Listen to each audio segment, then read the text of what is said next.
Olá, sejam todos muito bem-vindos a esse que é o nosso último encontro que faz parte dessa jornada de imersão nas técnicas de redação e de construção textual de uma forma geral. Bom, ao longo dessa semana nós trouxemos muitos temas que são excelentes para reflexão, para análise e principalmente para melhora da sua produção textual. E hoje, para esse último encontro, eu preparei, como não poderia ser diferente, um tema essencial para ser debatido. Depois de nós termos conversado aqui algumas vezes sobre técnicas importantes de construção textual, falamos sobre a estrutura, a espinha dorsal de um texto dissertativo argumentativo, que é o mais cobrado em todas as bancas de concurso público no Brasil, Enem, vestibulares. Hoje nós vamos falar sobre uma competência essencial se você planeja ficar lá no grupo das pessoas que vão ter as maiores notas, no grupo das pessoas que almejam a nota máxima. E, de repente, muitos não dão o devido valor a essa parte que é a gramática, o apuro gramatical. É claro que gramática não salva o texto.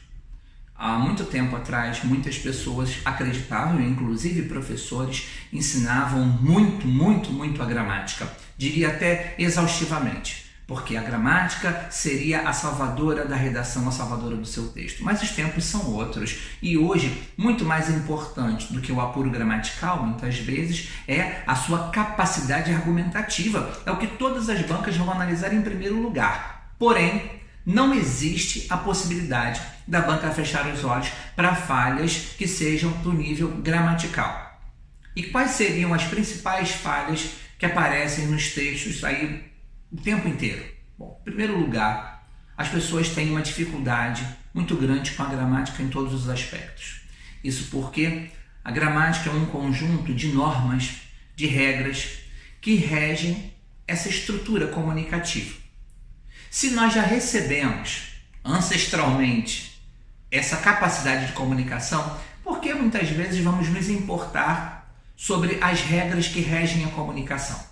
Ora, se nós já nos comunicamos com perfeição ou com algo próximo da perfeição, por que nos preocuparmos com a teoria que envolve essa perfeição? E é aí que entra a necessidade de estudar gramática para a construção de um texto. Em um texto, tudo está muito exposto. Não é a fala, o texto é a construção textual. Então, tudo precisa ser considerado, inclusive por uma banca de correção. E aí, obviamente, falhas que são consideradas mais primárias não são toleradas. Mas nesse aspecto, quais seriam as falhas mais primárias que as pessoas continuam fazendo nos seus textos, elas continuam errando nos seus textos aí ao longo dos anos? São aquelas falhas que estão mais voltadas para a pontuação, para a concordância e para a regência principalmente. Agora, eu tenho uma notícia muito boa e uma notícia que não é muito boa, mas tenho principalmente uma solução para você. Qual é a notícia boa primeiro? Isso tudo é facilmente resolvido. Tá? Não há um bicho de 7 cabeças sob hipótese alguma. Jamais traria um tema para vocês aqui que seria um desafio, considerando inclusive a hipótese de não resolução. Isso não existe. Nós estamos falando aqui da construção palpável, real, de um bom texto, de um excelente texto, de um texto muito bem avaliado pela banca. Então, eu já começo por aí. Bom, então nesse caso, qual é a má notícia? É que você deve estudar. Estudar não é uma má notícia, mas para você que de repente quer um resultado mais fast, uma coisa mais rápida, mais instantânea, para estudar a gramática a ponto de compreendê-la, você precisa gastar um pouco do seu tempo. E aí sim, em cada apêndice gramatical, em cada capítulo, entender a parte da morfologia, entender a parte da sintaxe e da semântica. Bom, então, qual é a solução que eu trago que não vai demandar tanto tempo, mas que também não vai ser lá a grande facilidade? Bem, autores mais experientes, e eu digo mais experientes mesmo, também têm essas dúvidas gramaticais que todos temos. Eu sou professor de língua portuguesa E muitas vezes, na hora de escrever um texto, eu me pego repensando estruturas mórficas, repensando estruturas sintáticas e semânticas. Eu imagino que para a maioria das pessoas, por que não dizer para todas as pessoas, essas dúvidas são as mesmas e talvez até mais cruéis do que para aquelas pessoas que são profissionais do ensino da língua materna. Então, como fazer? Bom, nos falta muitas vezes a experiência. E eu vou dar um exemplo para vocês aqui que eu considero didático. Se você está cozinhando na sua casa, ok? Você pensou em fazer um prato e você vai fazer um simples macarrão à bolonhesa, embora a receita original não seja tão simples assim, mas você vai fazer aquele macarrão à bolonhesa e nunca dá errado, ok? Você fez o macarrão e você começa lá nos processos de preparação da carne e chegou a hora de fazer o molho. Muito bem.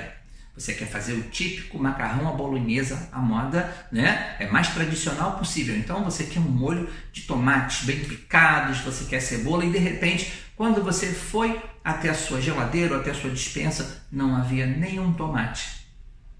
Automaticamente o que você faz se seu macarrão é à bolonhesa? Você procura um molho pronto na sua geladeira ou na sua despensa. Aqueles molhos, né? Que já são pré-preparados, digamos assim, prontos para entrar em qualquer receita. E você fez a substituição. E as pessoas que vão comer o seu macarrão à bolonhesa tendem a gostar do prato. Tá ótimo. E se você não tiver esse molho? E agora? O que seria macarrão à bolonhesa vai virar só macarrão com carne moída? E se você tiver um pouquinho de ketchup lá na sua geladeira e improvisar um pouco de molho para dar uma corzinha e até um sabor, mesmo que um pouco mais distante de tomate? As pessoas tendem a gostar do seu prato.